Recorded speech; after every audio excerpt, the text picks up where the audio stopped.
And the commercial banks had a fairly significant short position that was costing them an awful lot of money. So to see this happen, to see it engineered low enough to, trigger some of the selling by the funds doesn't surprise me at all. Puts the commercial banks who would be buying the other end of those sold positions in a much stronger position. And again, the market needs to breathe. And I think you see greater volatility anytime you get into a market that is like this, one that certainly has done very, very well. And typically when you see big moves in a market, they are preceded and accompanied with great volatility. This is no different, and especially now with such high stakes, with the meeting in October for the BRICS and the election in November, and all of the things that seem to be happening. You knew that there would have to be a line in the sand drawn, show a little bit of strength. But if it's anything like what we've seen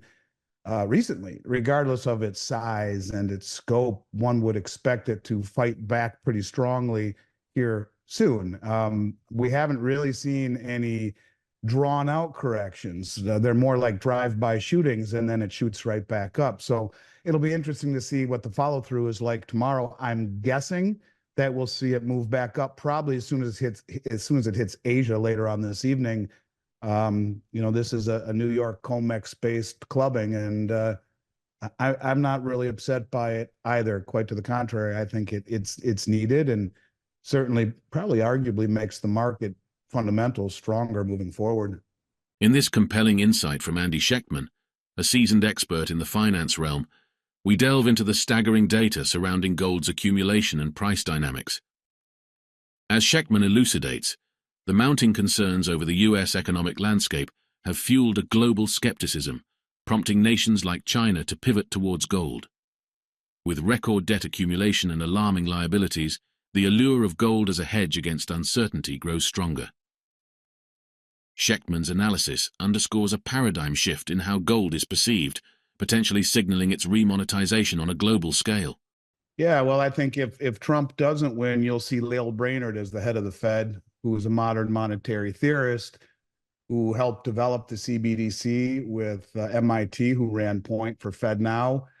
And on the other end, you have Judy Shelton, who is the opposite end of the spectrum. She wants to bring back a gold standard. And certainly, I think that regardless of how this all plays out, in order for a system to have any credibility moving forward, it needs to have some sort of a peg. And we've talked about this before. Even Kristalina Georgieva, the head of the IMF, said a CBDC that is not pegged to something is fiat.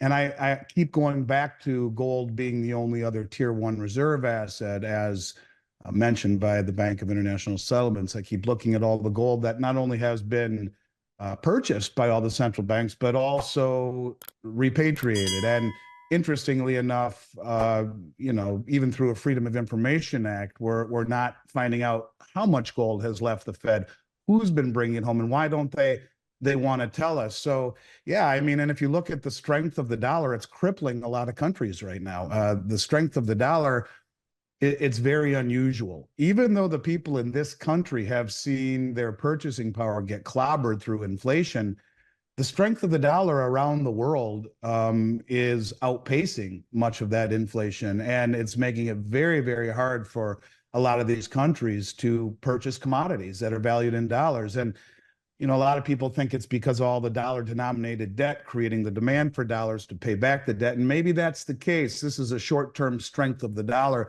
as far as I am concerned. And I can tell you that much of the world would really like a dollar that isn't as strong as it is right now. And George Gammon did a very interesting podcast on this very topic recently, talking about how many, many countries are really struggling under the strength of a dollar. And that strength is completely and totally unjustified as far as I'm concerned. I mean, how can it be justified when we are witnessing record debt accumulation, $1 trillion every 3 months, where we're a country that you know, it's 175 trillion in the hole. And I was looking at something the other day, 77 trillion underfunded in Social Security, Medicare Part B being the largest liability, underfunded by 99.5 trillion, Medicaid D or Medicare D, which is for prescription drugs, missing 22.1 trillion.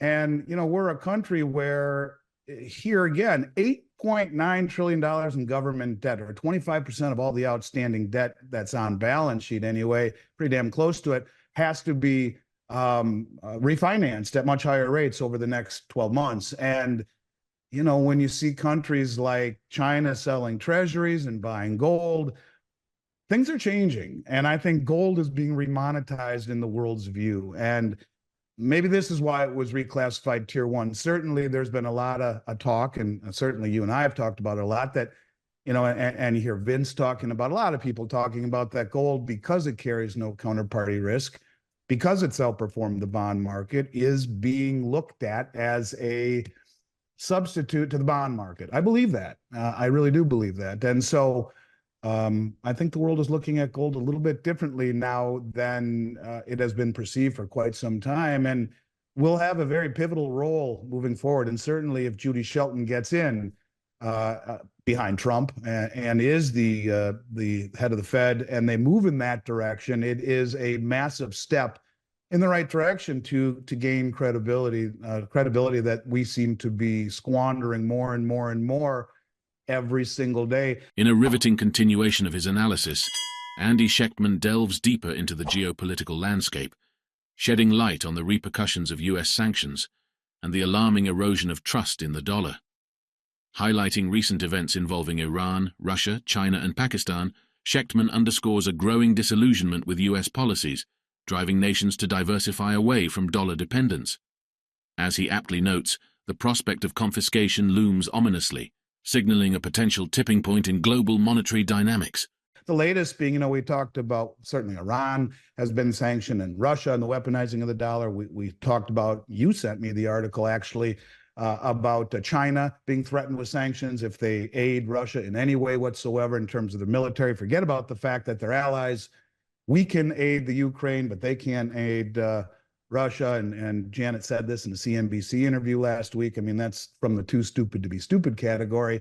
And now we just see it again here. Just the other day, we are now threatening Pakistan with sanctions if it builds a pipeline to import gas from Iran. I mean, I think it's getting old with a lot of these countries. And so the realization that holding dollars, the de-dollarization, and treasuries, the de-treasurization, if you will, is something they need to do to, you know, to give themselves some form of protection from what they believe is a hypocritical administration doing all they can to, you know, impose their rules. And if you don't align ideologically or step out of line, well, you know, it's bad enough to sanction. Now they're talking of confiscation, which is a line that I don't think you ever come back from. So yeah, I think there would be an appetite, at least depending upon how things get, for a return to sound money, for a return to sanity, and Judy Shelton would be just the person to usher that in.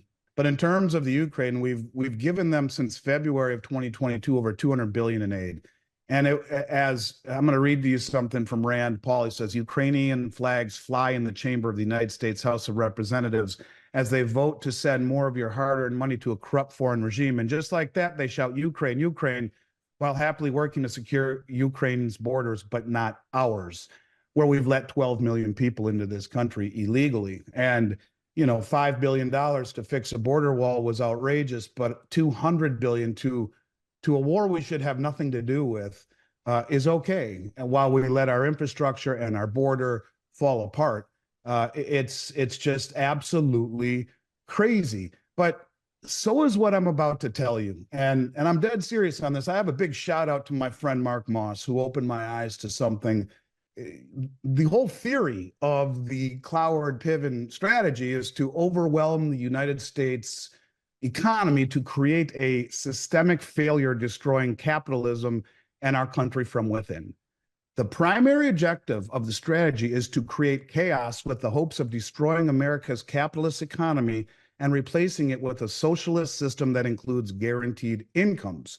a massive drive to recruit the poor onto the welfare rolls. The point of surging welfare claims is to enroll as many individuals as it takes to send the United States into an economic crisis. Now, think of the 12 million illegal immigrants here. That certainly does the trick. They estimate currently that 63% of non-U.S. citizens are actively accessing one or more forms of taxpayer-funded welfare, where comparatively, just 35% of U.S. households receive some form of welfare. So almost double the amount of people who are illegally in this country.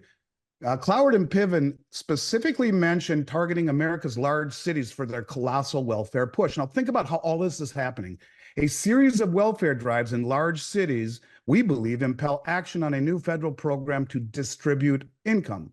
In their blueprints, Cloward and Piven revealed that the best way to achieve their goals is to create a new loyal voting bloc out of the rapidly increasing number of welfare recipients. According to them, if organizers can deliver millions of cash in benefits to the ghetto masses, it seems reasonable to expect that the masses will deliver their loyalty to their benefactors. With a record level of illegal immigration through their complicity in the border crisis, this is left aiming to develop arms of loyal serfs who will work to destroy America, whether knowingly or unknowingly. As we wrap up today's insightful discussion, let's recap the key takeaways. Andy Schectman has shed light on the intricate dynamics shaping the financial landscape, from the volatility in markets to the shifting perceptions of gold and the looming challenges facing the U.S. economy. We've explored the implications of geopolitical tensions and the erosion of trust in the dollar, alongside thought-provoking insights into the potential consequences of U.S. policies. We appreciate you joining us for this deep dive into crucial topics. If you found this content valuable, don't forget to subscribe to our channel, like this video, and share your thoughts in the comments below.